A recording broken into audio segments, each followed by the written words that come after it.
这就是你说的平安夜惊喜吗？大老远跑过来等好几个小时了。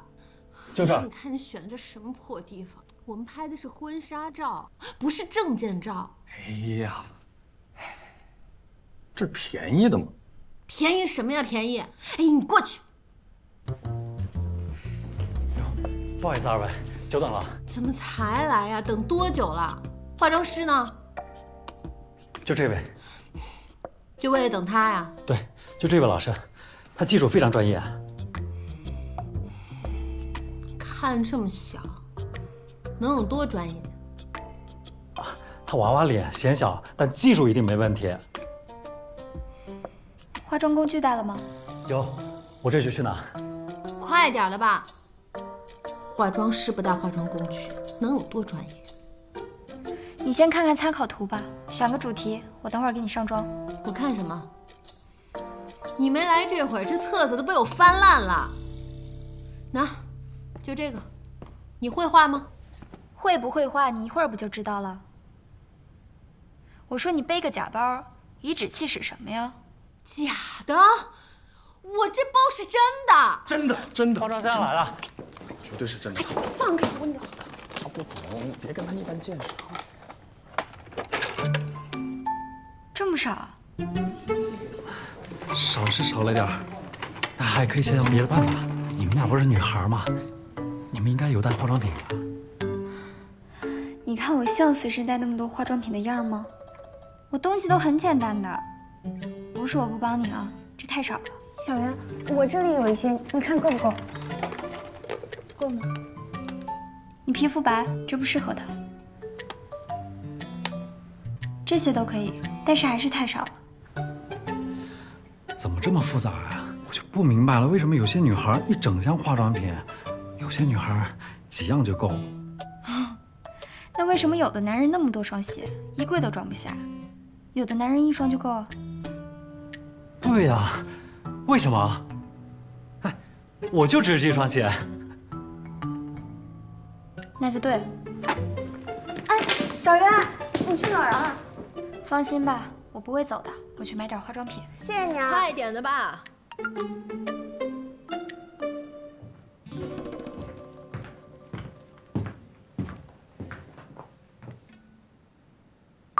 定位器的事儿有眉目了。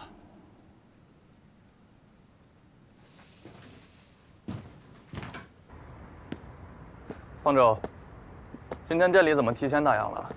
是啊，怎么了？没什么。员工宿舍那边有座机吗？你干嘛？还找江远？他不已经给你掰了吗？你直接告诉我不就行了？管那么多干什么？我告诉你啊，祁连，你可别在这跟我横。小袁一个人他已经够可怜了，天天还让你这个冤种欺负啊。行吧，那我问问他，他一会儿要愿意，我让他给你打过去。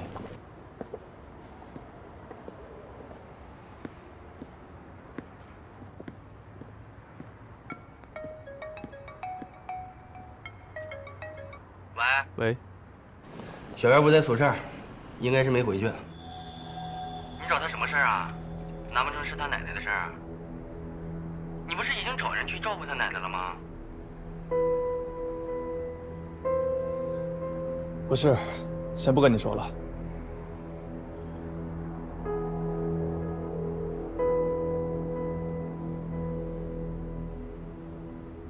我不在美发店就会在宿舍，你别拿我没有手机来搪塞我。但他现在不在美发店，也不在宿舍，也不在往返两边的路上。那他们现在已经知道我的存在了，事情又有了暴露的风险，你觉得他们会找我的麻烦吗？难道是我推断有误？对方已经找上门了？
好，这款气垫霜呢是本期新上的，打底和遮瑕效果都是相当不错的。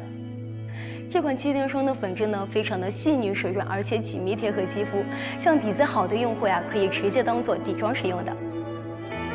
你们家的底妆我都有，不过这个用来提亮肤色也不错，就它吧。好的，那还有其他需要我介绍的吗？不用了，我自己看。好的。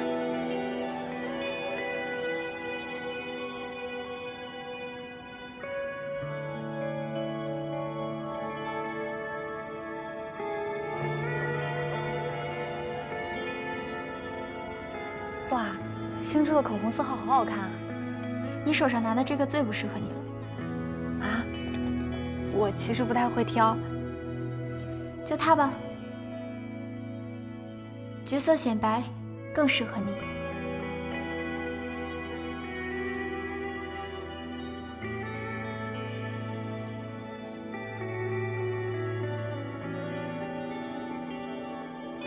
抿一下。真的，我觉得我肤色都被提亮了。小袁，你好会挑啊！那就它吧。啊，我今天就打算看一看，没打算买。我选的当然我送你了，走吧。谢谢小袁。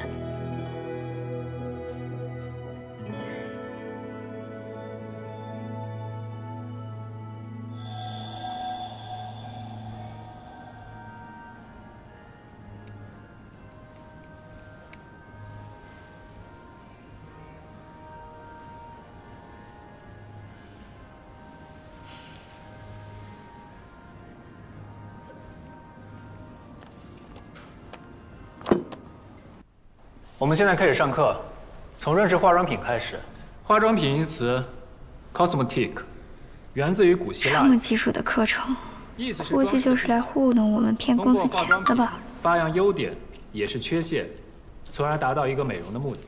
我相信大家之前可能对化妆品都有一定的了解，不过我们今天要比较从基本的一个方面对它进行一个全方位的了解。根据2007年8月27日国家质检总局公布的一个化妆品标识管理的规定，化妆品是以涂抹、喷洒。那位学员，没有经过我的同意，你凭什么早退啊？不好意思啊，蒋老师，我临时有点急事儿，可以先走吗？不可以，回去坐下。为什么不可以啊？既然大家都是来走个过场的，又何必互相为难呢？你强行把我留在这里，听你照本宣科的读这些毫无营养的科普知识，有意义吗？听你意思，对我教的内容很不满意啊？啊，原来你心里没数啊！在座的各位都是从各家分店前来学习的。为的就是2周内学会实操，回去好给客户提供服务。照你这个讲课速度，我们明年都上不了手吧？所以呢？那又怎样？所以你汇你的培训费，我翘我的课，我们俩互不干涉。但是你要非要计较什么出勤率的话，我也可以考虑向公司反映一下你的授课质量。你好像对自己能力很有自信啊。你之前在外面学过吗？没学过，但是我至少分得清干货还是水货。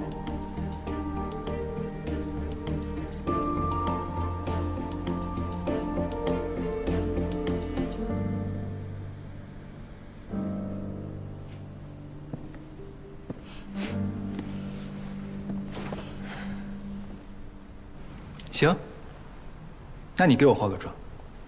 你要是画得好呢，我今天就让你翘课。当真？当然，你要是画的有模有样，说明我的课对你没有意义。你想怎么翘课就怎么翘课，我也会听你的意见，调整教学计划。但如果你要是做不好，没什么做不好的，开始吧。我没带什么化妆品，所以我不限主题，不限时间，把你会的都一一露出来吧。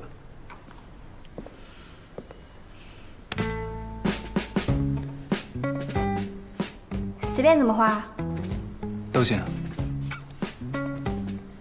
头发能重弄吗？我说了随你，自然随你，只要你们兜得住就行。行。 他真厉害呀！今天上课第一天就把考试交完。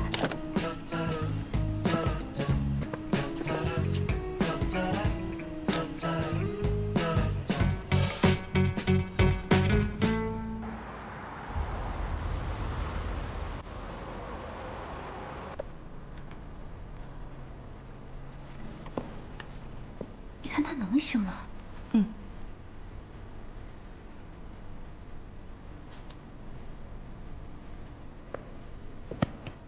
看看，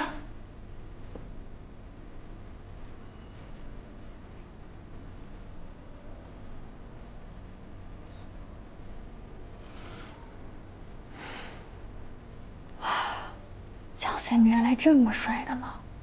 那健美肌肤可以啊。你跟谁学的？没学过，我自己想的。根据你的脸型还有五官的比例，加上一些轮廓的光影效果，我觉得这个妆面造型最适合你了。不过你要是还喜欢你原来那个样子，那我也没办法，毕竟人和人之间的审美水平不太一样。又是五官轮廓，又是光影效果，你之前学美术的？是又怎么样？我可以走了吗？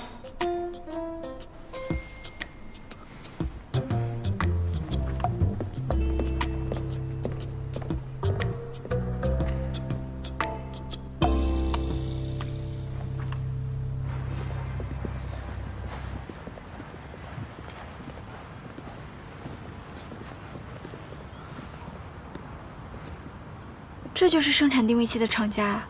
对，手机里那2枚定位器应该属于定制产品。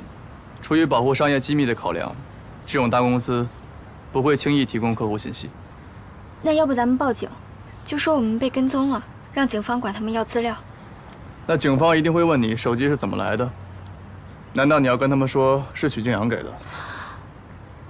那你要怎么跟他们解释许静阳呢？穿越。 那我们怎么办啊？会用相机吗？看不起谁呢？从现在开始，你就是我的助理。虽然说是自媒体，也该有个专业的样子。带上相机，我叫你拍照，你就照办，明白吗？不明白。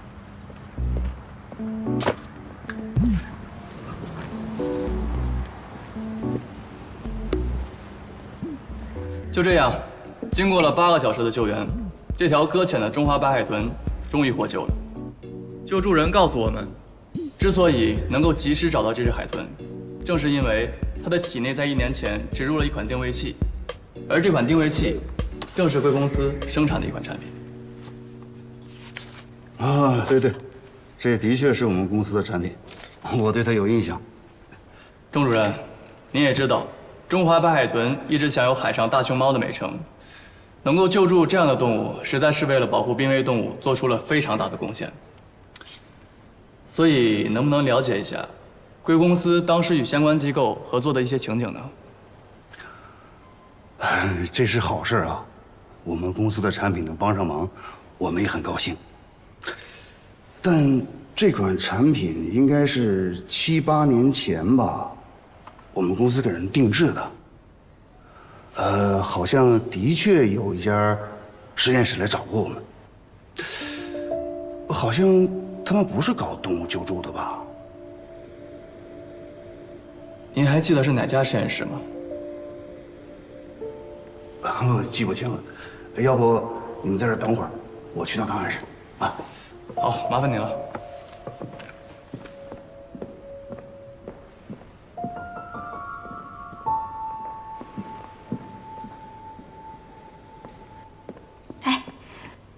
如果定制方是实验室，那一切就说得通了。怎么个通法？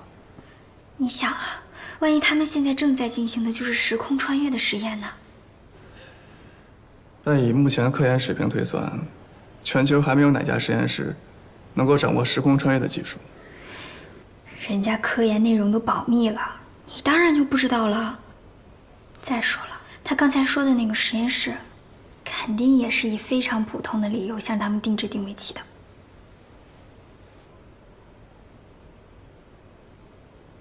如果要是知道是哪家实验室的话，那我们就可以主动找上门了，然后跟他们说立刻终止实验，送回家。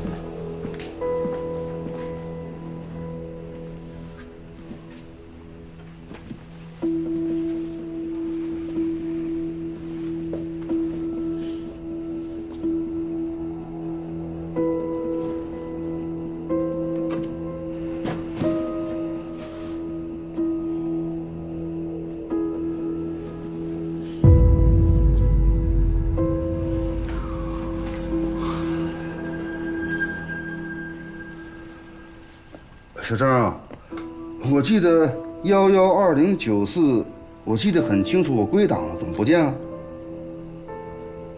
啊，你把监控给我调一下，啊。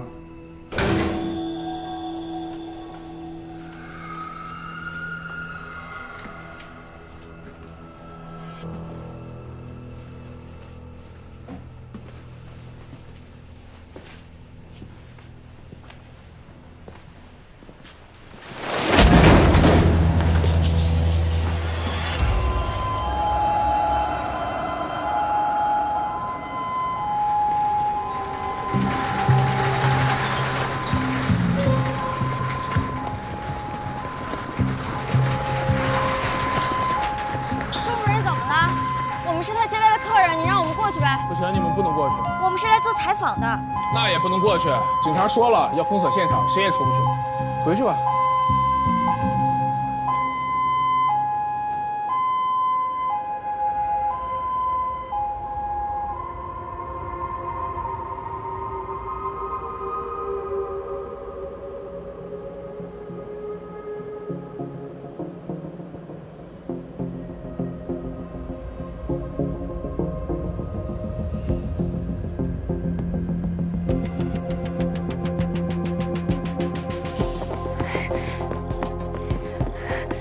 离他很接近了，不能就这么走了。江小媛，有话等下再说，先离开这里。钟主任亲口说了，他记得那枚定位器，我们想要的答案就在这里。而且偏偏这个时候他出事了，你不觉得很奇怪吗？应该是有人想阻止我们查到真相，袭击了钟主任。你是说，有人查到我们来这里，抢先一步把钟主任给……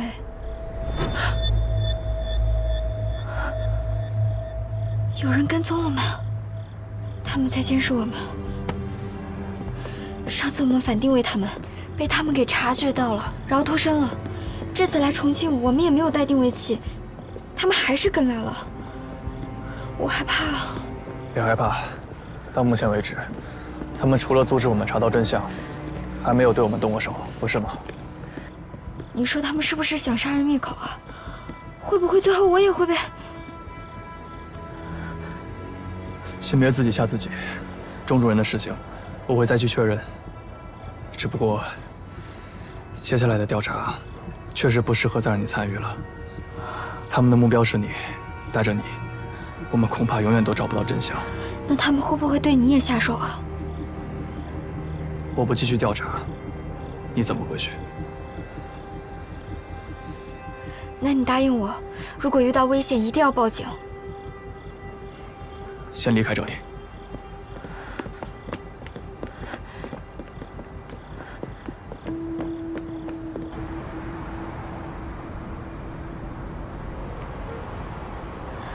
你什么时候回洛杉矶啊？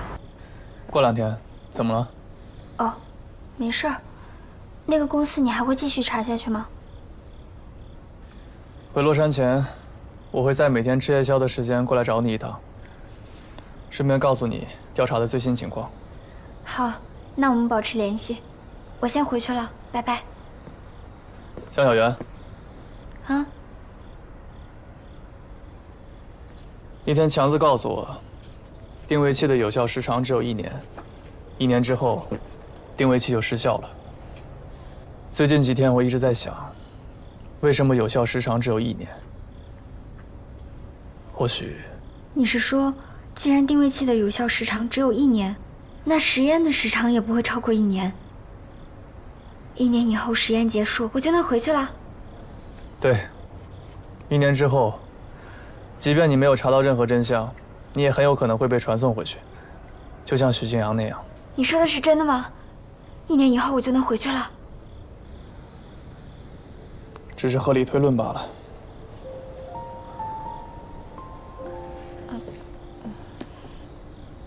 1年的时间，说长不长，说短也不短。